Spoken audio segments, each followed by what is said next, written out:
All right, welcome back to the Clemson Indoor Practice Facility. We are going to talk about our preview and predictions for the game coming up Saturday at Winston-Salem. Expect a huge Clemson crowd there. A lot of people talking earlier in the year about how there are a lot of tickets available. So I expect this to be like one of the old Duke games where Clemson's got the majority of the crowd up there. Will, I'm going to start with you. Give Gavin some time to think about his key over here. What is your key to victory for Clemson? Yeah, Saturday's going to look like Halloween because you're going to have the orange side and the black side. You know, so I always think when you go to it's going to be orange on both sides. Well, yeah, but they'll still have some on their home side. I mean, come on. You won't see it on TV. You'll see all the orange on TV because that's the side that shows television. But anyway, key to this game is, you know, I think Clemson obviously is the most talented team, but Wake Forest they're pretty salty on offense. Now, they're not very good on defense, but they're pretty salty on offense. So I think Clemson's going to get their points on offense. I really do think that. I think Trevor Lawrence is going to play, as Dabo announced on Tuesday. He's going to play this Saturday. I think Trevor Lawrence and that offense is going to get going. I think Travis Etienne will have another big week. So to me, the key is going to be on the defensive side of the ball, where Wake Forest, they run this weird, Kendall Joseph talked to us about it on Tuesday. It's more of it's similar to Georgia Tech in the sense of there's three options they do on every play, and they run a lot of it's based off the run-pass option. And so there's a time when you think the guy's running and the quarterback's running, all of a sudden he throws the ball. So the linebackers are going to have to really pay attention. So if there's a key to this game for me, it's Clemson's linebackers. They have to be ready for what's going to happen because that quarterback and the way he reads defenses and how he reacts to what the defense gives him is going to be big. So if there's any hesitation, if they're not certain, or if they're out of alignment, he's going to make a big play on them. And that's. Are you assuming that he's going to be able to run up to the line of scrimmage? Well, that's a good point.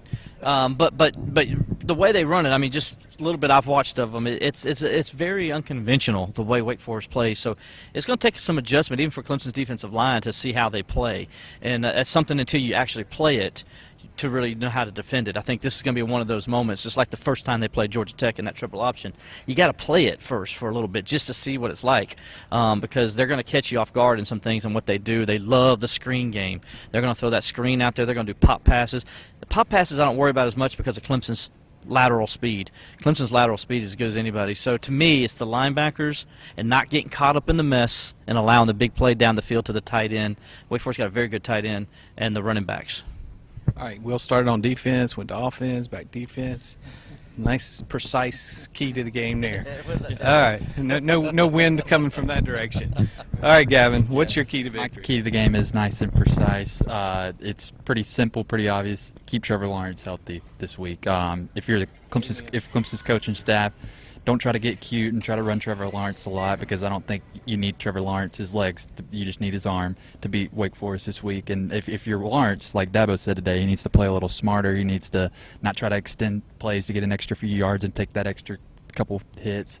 He needs to just slide or get out of bounds and go on to the next play, because like Dabo said, it's more important sometimes just to go on to the next play than to get those extra few yards depending on the situation. So for me, that's my key to the game. Keep Trevor Lawrence healthy, because while we saw that Chase Bryce is capable of coming in and leading Clemson to a win, you don't want him to have to be facing that task in a road environment, and don't want to put him in that position again. So that's my key to the game. Lawrence stays on the field, Clemson wins.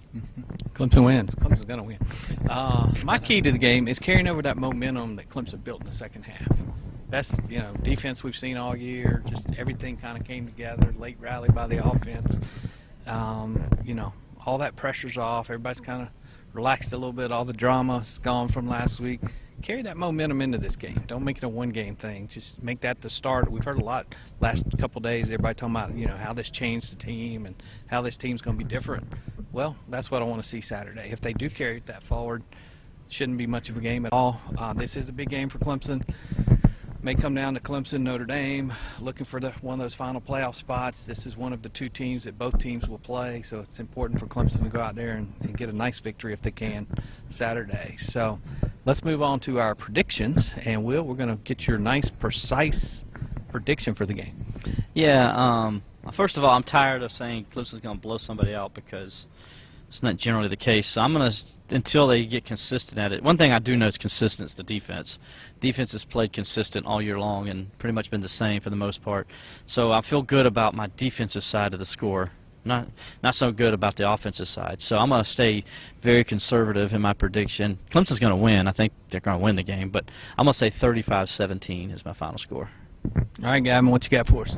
I think Wake Forest up-tempo offense, they'll run a lot of plays. They'll wind up getting their share of points, but I just think Clemson's offense is starting to click on all cylinders. Trevor Lawrence, if he stays healthy, I think his second career start will be a really, really good performance on the stat sheet, and the running game's clearly gotten going in the past couple of weeks. So I'm going to say Clemson 38, Wake Forest 21. All right, I'm going higher. No. Yes, believe it or not. That's shocking to all the fans out there.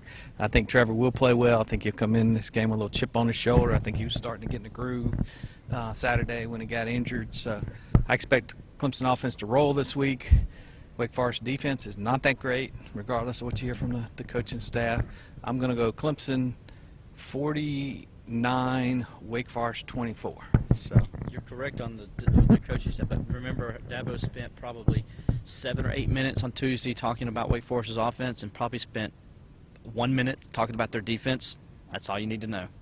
Because trust me, that's how you always. So you should have picked a higher score, but we'll see who's right. Well, I'm just going by. Okay. I'm just going by the way they played. They've been inconsistent. All right. Well, we'll see who's right Saturday afternoon in Winston-Salem. Always a great trip. Gavin and I are going to find our way to get some good barbecue on the way to this trip, so it's going to be a good week. Stay tuned to TCI all week long, all weekend long. We'll have everything covered for you on the most complete coverage of Clemson